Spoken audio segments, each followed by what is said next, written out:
everybody. Welcome to Embracing Your Season. I'm your host, Paige Clingenpeel. I want to thank you all so much for listening to this show. Your feedback has been invaluable. I would also love to hear, do you have any guests in mind that you want to hear from them? I want to know. So email me at paigeclingenpeel@gmail.com. Did you know that this show is sponsored by HomeWord? It's an amazing organization based in California, and their entire goal is to equip your marriage and family. Dr. Jim Burns is phenomenal. He's one of my mentors. He's the one that allowed me to have this opportunity to do Embracing Your Season podcast. He is also hosting a podcast coming out. Take a look for that on April 2nd. I know it's going to go live and it's going to be amazing. Speaking of HomeWord, we have a YouTube channel we would love for you to check out. In fact, Embracing Your Season is on the HomeWord YouTube channel. So if you don't want to just listen to this podcast, if you want to watch us, because the facial expressions themselves are a whole entire show. You always know what I'm thinking because the face always tells you. Anybody else relate to that? So definitely take a moment and check that out as well, because it's not only podcasts like mine, but it's other resources to equip you, your marriage, and your families. Today, friends, we have a very special show. It's just me. How many people are excited about that? I am, because I love talking about the topic today. We're going to be talking about how your diet, your choice in food, how that impacts your mental health, particularly anxiety. That's right. For those out there that may have the predisposition or have been struggling with anxiety, your diet might be contributing to exacerbating the symptoms or even just mimicking anxiety, and it may not be the mental health illness that you think it is to begin with. Before we dig in though, friends, I am not your doctor. I don't have an MD. I do have some fancy letters behind my name though, and I paid a lot of money for those. I am a licensed mental health counselor. However, I'm not your therapist. So anytime that you hear people talking about diet, food, medical conditions, I highly recommend for you to first listen, because maybe they have some information that you can learn and grow from, but talk to your doctor, talk to your therapist about everything that I'm talking about here today. Because again, all the things that I have taken, all this information is things that I have studied, but it may not apply to your body because we've all been uniquely designed. So that's the disclaimer. Go and talk to your doctor. Don't change up your diet just because I said so, because your body is uniquely made. However, the information that I'm sharing today, I know has done wonders for myself as well as some of my clients when I've worked alongside them when they're dealing with stressors, environmental, physical, biological, and how even just tweaking some of the things that they're choosing to integrate in their bodies, in their rhythms, actually makes a big difference in their overall mental health. So how cool is that? So we're going to start digging in right now. The first one that I want to talk about is stimulants. Okay, we all know coffee. We love pop. I know that in the past, pop was my thing. In fact, I am known as the Coca-Cola queen. However, a year ago, I went through this health journey where I started navigating away from some of the pop because of the sugars and the amount of excess energy that I would get from that in a negative way. I didn't want to live that way anymore. So I moved away from pop, but what did I supplement with, friends? Coffee. That's right. In fact, I didn't always used to like coffee until I started working full-time in a church. That's when I developed a taste for coffee. What does that say about full-time ministry, by the way? It has to say something. So I started integrating in my normal day-to-day morning rhythms of having a cup of coffee. I didn't put anything in it. It was flavored. They're K-cups. So for some people out there that are coffee snobs, you're probably like, that's not even real coffee. To me, I like it. It's great. It works for me. What I loved about it is that it did give me this jolt of energy in the morning. It helped me get my day going so that I started practicing these rhythms of spending quiet time with the Lord, getting my kids up, getting ready for my job, and then heading out. And it was just this pattern that I started doing. Unfortunately, there were a few seasons of my life where things just were pretty stressful overall, that I started noticing that after my cup of coffee, that I became more jittery. I became more overwhelmed, easily stressed out, or even just looking at my future appointments of the day that I became super overwhelmed and I didn't want to face the stress of that potential day. What I started noticing is there was a correlation, not only with my season of life of that moment, but also that cup of coffee. So during those seasons for me, I started deviating to decaf, and I started noticing that my body responded really well to that. So for you, I'm not sure what your stimulant of choice is. Maybe it's coffee, maybe it's chai tea, because chai has caffeine in it, I believe, right? I know some teas do. The herbal ones don't, though, friends. I do know that. Peppermint tea does not. So bonus for that, if you still want a hot cup of something in the morning, peppermint tea is a great choice. We know energy drinks are a huge thing now. Anybody go to Panera recently? I know that there was a time where I was meeting a lot of people for business meetings in Panera, and I drank one of their charged lemonades. And I remember it was like a large, friends. It was pretty big. And I remember I was so amped and I had no idea why, like to the point where I was talking so quickly and probably even shaking at some point. And then when I read the ingredients, that charged lemonade is an energy drink. I mean, people have actually become seriously ill in recent months because they were unaware of the impact of what they were drinking. So just be mindful. What is it that you're drinking in the mornings, throughout the days, and especially if it's towards the evening? You can notice that your body will have a very hard time calming down. And that's because the stimulant is made to make your body wake up, to be energized, to do what you're required to do. However, our bodies can do this naturally, right? That's where our cortisol hormones come in. That's when we wake up and we are supposed to be fully rested. We can face the day with the energy because of the way our body's designed. Can we get the extra boost of the caffeine? 100%. Nothing wrong with that. But if you're noticing there is a difference between the way that you feel emotionally after a cup of coffee, energy drink, pop, whatever it is for you, you might want to take a step back, because that might be interfering with your ability to think clearly, calmly. And maybe you can even ask your friends and family and see if they're seeing that you're more agitated or irritable after drinking certain caffeinated drinks or stimulants. Those have an impact on the way that you feel because they mimic anxiety. So again, all the things that we're about to talk about, they are great in moderation. And it doesn't mean that you need to stop them, but just be mindful that this could be contributing to some of those anxiety symptoms that you have. So what do you do? What are some suggested treatment options? Make a food diary. Start figuring out when you feel a certain way and what then did you eat? What did you drink before that? I love to just even do like emoji faces. So on your notes, you can always go into your notes on your device, on your iPhone, and put down the date and just say at like 8 a.m., I was super overwhelmed and irritable. And so then you just put like in a little emoji of what that was like.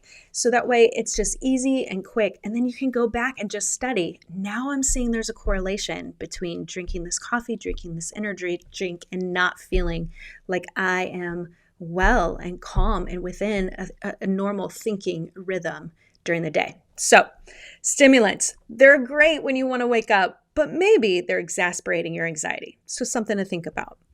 The next thing that you might want to consider that contributes to anxiety and mental health issues is sugar. I know we love sugar. Sugar is one of my best friends. In fact, I just downed a bowl of Lucky Charms. Has anybody else had Lucky Charms recently? Because they're phenomenal. I'm a big fan of the marshmallows, especially like when there's like tons of them in the same bowl. May or may not have a problem. They're just so good. Sugar, however, is a natural thing, but normally what we eat sugar in, or where we consume the sugar, is processed. It is in tons of stuff. In fact, did you know that it's in ketchup and barbecue sauce? It's in spaghetti sauce. There is sugar in absolutely everything. And this isn't the healthy fruit natural sugar. This is the stuff that is created in a lab to make us crave it more, because there's something about our brains that it loves to feel good. And sugar actually hits the same part of our brain as the pleasure center. So the more that we eat sugar, the more that we're actually going to crave it. It almost becomes addictive in nature. But here's the problem. is that our bodies quickly metabolize this type of sugar. That means that we hit a high of energy after eating it, but then it fades, and that fade turns into a fatigue. It makes us feel shaky. It lowers our distress tolerance, makes us irritable and weak. That's what happens when we calm down. That's that hypoglycemia. And that happens too when we don't eat frequently enough throughout the day, is that we get this low in our energy level because our blood sugars have lowered. So if we're increasing the amount of sugar that we're eating just in our normal day-to-day, it's going to quickly metabolize, leading us to this low feeling. That low, shaky, lack of energy feeling mimics anxiety. So if you already have a predisposition to anxiety, then you add this low blood sugar, it's going to make you feel like you're going almost into like a panic mode because your body is having a physiological response and you can't understand if it's an emotional one or if it's a biochemical one. So it tricks our brain into thinking that we're upset about something when in reality, it's just because we downed a Snicker bars and then our body had metabolized it super quickly. So be mindful of the amount of sugar that you're ingesting throughout the day and notice the ups and downs that can potentially create. And the same thing goes for the treatment option here, is just do a food diary, see what works for you, what eating types of food that relates to the processed sugar or the natural sugar, and be mindful of the ingredients that are in so many things. Sugar is in so many things. Like I said, the ketchup, the barbecue sauce, it's everywhere, friends. So when you take a moment, and I know not everyone has time to do this, but you can even go online and Google and say, what are some low sugar options for spaghetti sauce or ketchup? Just so that you're starting to make smarter choices, not only for yourself, but also for your kids. So just being mindful. So now you're becoming a much more educated shopper. Moving on. The next one to be mindful of is food allergies. Now, I know it was like a trend a couple years ago that everyone was gluten intolerant. Let me tell you, friends, I am actually gluten sensitive. So this was something that was diagnosed in me in 2010. So I went through a whole thing where I abstained from gluten for about a year and I healed my gut. So praise the Lord, I can have bread now and it doesn't impact me the same way that it did before. However, if I do eat too much gluten, my body does actually have an inflammation response. For me personally, it's where my body gets a little bit achy. I start developing headaches. And at the time, I start thinking, man, I should have totally not eaten that bread. Oof. But you know what bread's like. It's amazing. And so I don't always think of the correlation at the time when I'm downing breadsticks. But it does impact my body as a whole, more than just the inflammation. In fact, did you know that you make a majority of your feel-good chemicals in your gut? And when you have an allergy, it actually prevents your body from absorbing the nutrients that it needs in order to make those feel-good chemicals. So over a long period of time, our gut can become inflamed, not doing what it's designed to do in absorbing and digesting all of the nutrients that you're putting, hopefully, in your body that are healthy so that you can ultimately do what your body is designed to do. So if you're noticing that sometimes you're having some GI issues, or if your body's getting achy, or you're having frequent headaches, this could be an indication that maybe you have a food allergy. And when we aren't making feel-good chemicals in our body, obviously that's going to increase any of the mental health stuff that we're struggling with, like depression or anxiety, or that could be the catalyst of starting some of those issues. So one way that you can assess whether or not you have a gluten or lactose or egg or whatever allergy out there, first talk to your doctor. Absolutely talk to them. They have some tests out there, which is great to help you identify.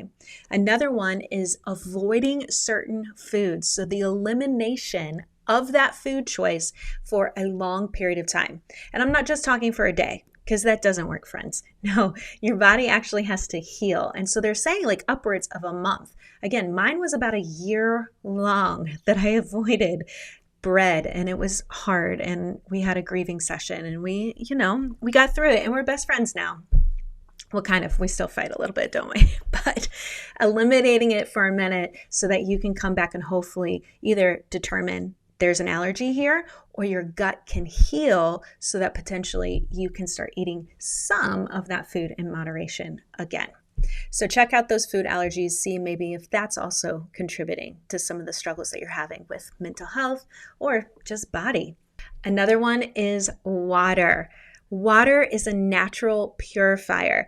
And in fact, some symptoms that you experience with anxiety may be due to dehydration. That's right. Not drinking enough water. I have a dear friend. In fact, she was on one of my podcasts earlier in the season. Her name's Tiffany Gardner. Wow, I'm really calling her out right now, by the way. Oh, man. She never drinks water. In fact, I got her a water bottle for her birthday. Friends, that's the level of need that she has. It wasn't a fun birthday present. It was you need to drink this because your body is dying without the amount of water it needs. So she started noticing that her body started doing some odd things where she was getting headaches or she was dizzy or that she was shaky. Went to the doctor, took her to the doctor, and the doctor's like, how much water are you drinking? She's like, well, maybe I have a cup a day. Come on, friends. I'm really throwing her under the bus now. I love her. Sorry, Tiffany. I love you so much. This is an intervention. You need more water in your life. Water has this ability to cleanse us, to detox, but also to hydrate us. And I know some people are like, well, I drink pop and I drink juice and I drink all of these other things. So that's liquid. Yes, that's fabulous. However, that is not water. In fact, things like coffee and pop, they are a diuretic, which means that it flushes all of the healthy liquid out of your system quicker. So in reality, you're actually exacerbating your dehydration just by drinking those other things. Now, I know some people don't like just plain water. My kids are kind of the same. So there are some really great things out there that you can add to the water. So just the taste is different. I know Liquid IV is one of those good things. I know that they have other little squirt bottles of Crystal Light that you can put in your water.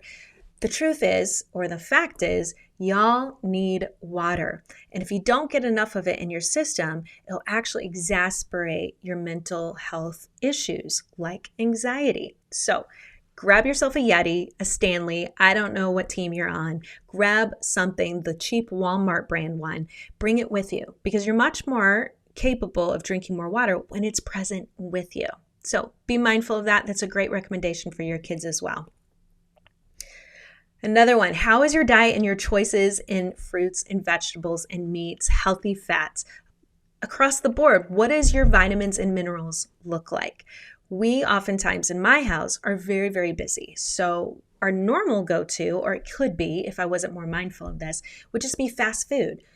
That food that I'm taking in from the fast food isn't obviously filled with the vitamins and minerals that my body is designed for. So instead, I have to be mindful with meal planning and making sure that I am getting all those fruits, vegetables, and healthy meats and proteins. Because what I've noticed is that when certain vitamins are depleted in my body, it exacerbates my depression and my anxiety.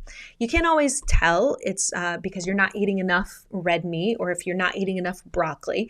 But there are ways that you can assess just looking through, again, your food diary and saying, wow, I'm really lacking in fish, so maybe I'm missing out on omega-3s, or my iron, I'm really fatigued, or I'm easily anxious. Maybe I'm missing out on iron or magnesium or calcium.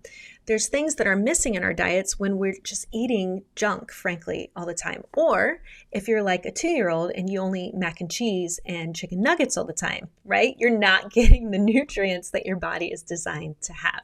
So a couple of vitamins just to be aware of. Vitamin B is really awesome because vitamin B1, especially thiamine, produces a calming effect. So when our bodies are deficient in B vitamin, one of the symptoms is increased anxiety and feeling on edge.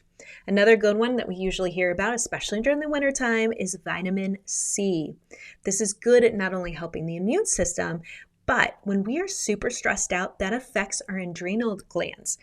And vitamin C then helps regulate those glands so that they can work more efficiently. Calcium and magnesium, these are a girl's best friend.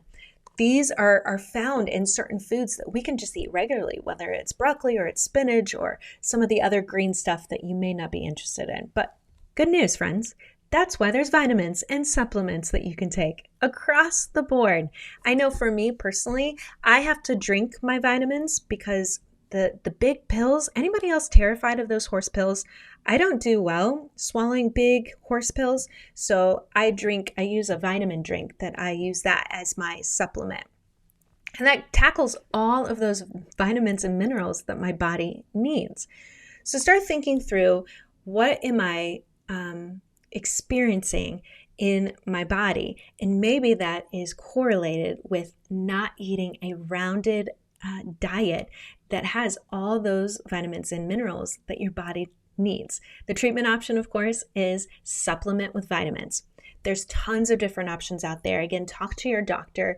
I know that they can even run blood tests to see where you're lacking. For instance, I'm always lacking in iron, so I can never get paid to give plasma, by the way. Yeah, that stinks for me, doesn't it? It's one of those things where I would love to give back, but my iron is so low, so I would have to take an additive, a supplement. I also take magnesium, not only orally, but there's also this tallow cream that I can put on the bottom of my feet because magnesium also helps with sleep and calming our bodies. So there's tons of options out there because I know for sure that McDonald's is not hitting up the vitamins and minerals that my body needs. As much as I love McDonald's, Wendy's too, let's throw them in there. They will not ever amount to the vitamins and minerals that my body needs. So we always supplement. Now, finally, let's talk about some sleep. For those that have had babies, newborns, you remember how lack of sleep actually increases mental health issues like depression and anxiety, irritability, conflict resolution skills. Everything goes downhill when you are not sleeping well. And the reason why is because sleep is reparative, it's restorative. It helps us to heal our bodies, process the toxins that we've allowed from our environment into our bodies during the day. And then it also helps our bodies and minds rest. When we don't get good sleep, that means that everything is then off. You remember what it was like having those days where it's just like you just didn't get enough sleep, and the next day or the next couple days was really off. We can have good sleep hygiene. So I know for those that have newborns and littles and toddlers at this stage, like, friends, it does get better. So I'm just going to give you that encouragement. It will get better. However, this may not apply to you completely. Sleep hygiene is being mindful of what is your exposure to light, for instance. Artificial light tricks your brain into thinking it is still daytime. So when your body still thinks it's daytime, it will not release the natural melatonin that our bodies excrete when it's time to go to bed. Melatonin takes anywhere from like an hour or 2 hours to totally hit our system to make us tired. And here's a fun fact. So you know how kids don't get tired until 1 o'clock in the morning? It's because their melatonin doesn't release until later in the evening. Whereas us old folks, I feel like my melatonin releases at 5 p.m. because I'm ready to go to bed at 8 o'clock.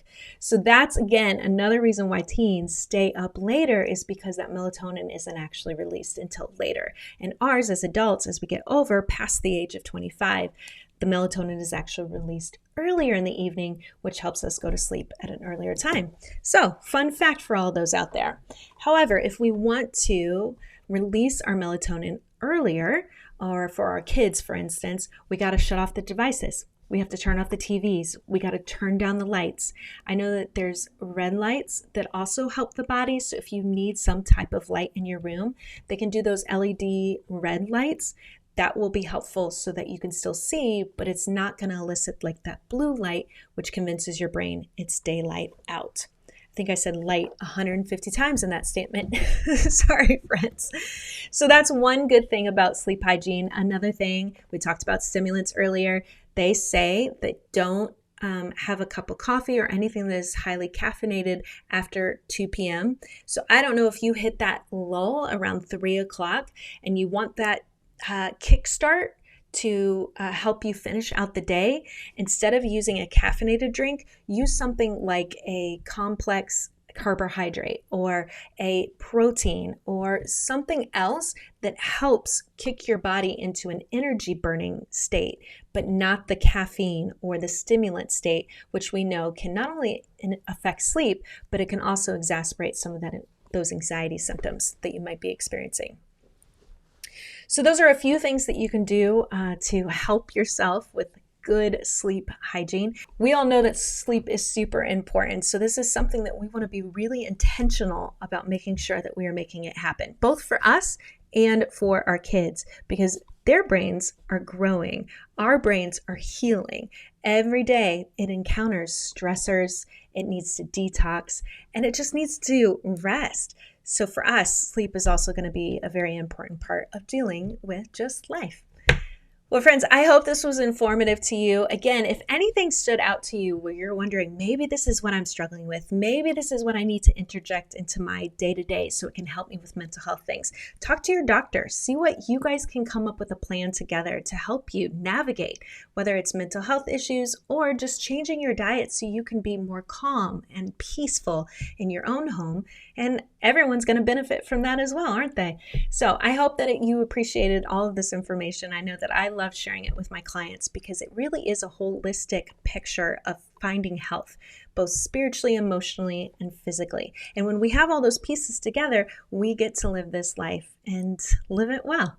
So thanks for joining me on another amazing edition of Embracing Your Season. Make sure you stay tuned next week as we continue to have great conversations to equip you and encourage you both inside and outside your home.